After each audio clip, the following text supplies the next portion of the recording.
Hello guys. Today I choose to share my presentation with you. It is a presentation that I delivered in front of my class, and it was really a good one. This is a topic that can be convenient for students in universities. So I'm going to start now. Hello everyone. Today I'm going to talk to you about the impact of the internet on students. And this is my plan. I'm going to introduce to you the topic, then I'm going to explain the negative effects of the internet, then the positive effect, and after that the conclusion. So the internet is one of the greatest inventions of all time. The internet has made it possible for us to do a lot of things.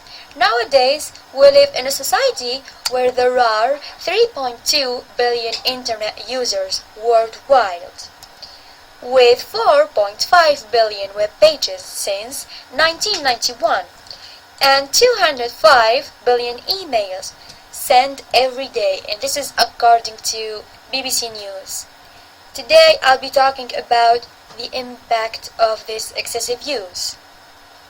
So I will start first with the negative effect. So the first negative effect of the internet is inactivity and the effect of the internet on education. So on the internet it is easy to waste a lot of time. You can decide to spend an hour on the internet, then you found that 4 or 5 hours have gone, and this affects our health because most of students don't practice any activity. They go back home, open the computer and start surfing on the net, when actually we can do a lot of more interesting activities. As I said before, exercising, or maybe reading a book, or studying. And here we're going to see the example of Bob. And his mom is screaming, "Bob, did you study for your test tomorrow?" And he's saying, "No, Mom, I'll study later." And 2 weeks later, Bob just failed his test because he was browsing the internet instead of studying.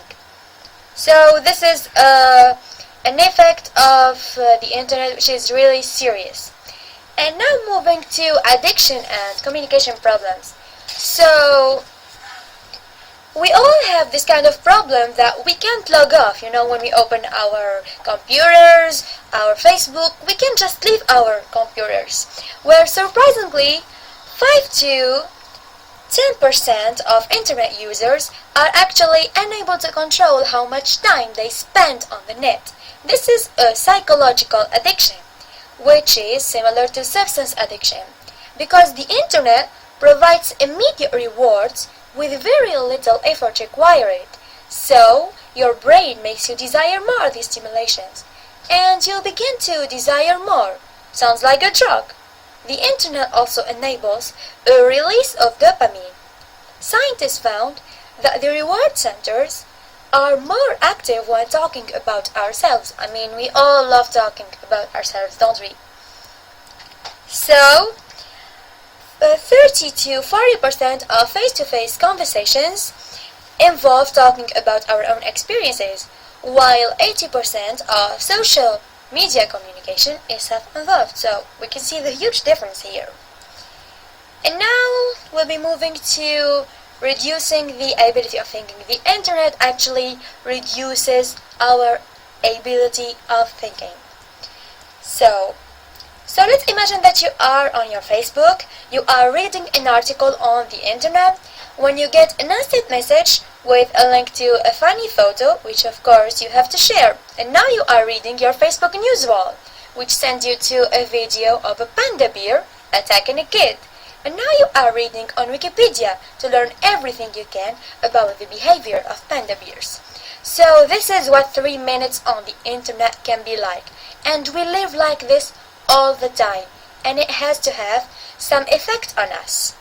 So this is Nicholas Carr, and he is the author of the book The Shallows, What the Internet is Doing. So Nicholas Carr said, "The internet is making us more superficial as thinkers. It has become a habit for us to check our smartphones, our emails, which means that we are living in a state of distraction and interruption. Our brain needs time to analyze the information and store it in the long-term memory.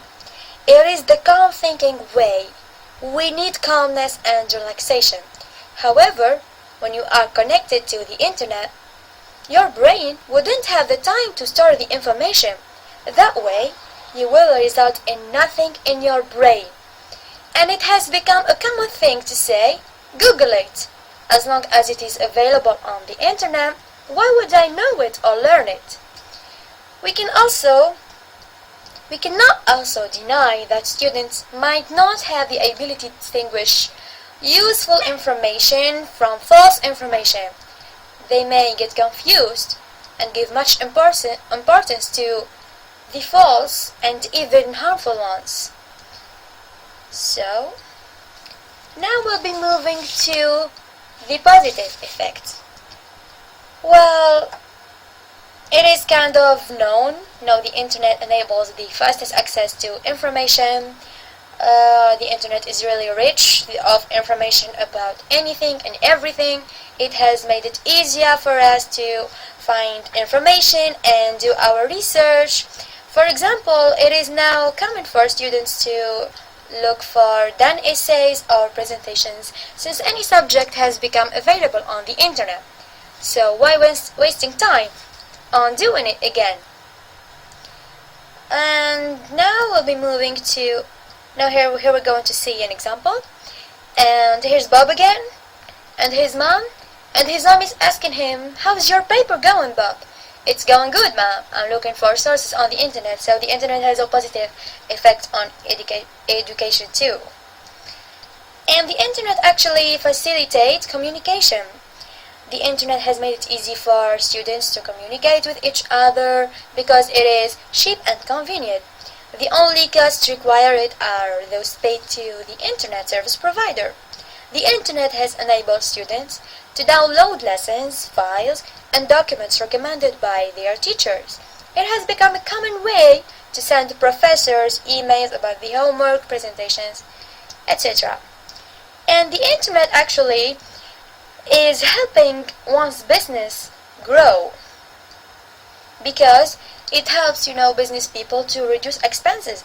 They can display their products and services by creating a web page, making videos and posting them on YouTube, etc. And this is Bill Gates, and he wasn't kidding when he said, if your business is not on the internet, then your business will be out of business. So we cannot, deny the role of entertainment. This is one of the major reasons why many people enjoy surfing the net. Entertainment. You can watch movies, listen to music, read your favorite celebrity gossip, play video games, etc. You can do all that thanks to the internet. And finally, to sum up, this is my conclusion. We can clearly see that the impact of the internet is really huge. And we humans, we need to stop and think about where we're going, where our behavior is leading us, for better future or for a worse one. We need to be aware. And finally, thanks for listening. Thanks for watching my video. Please share.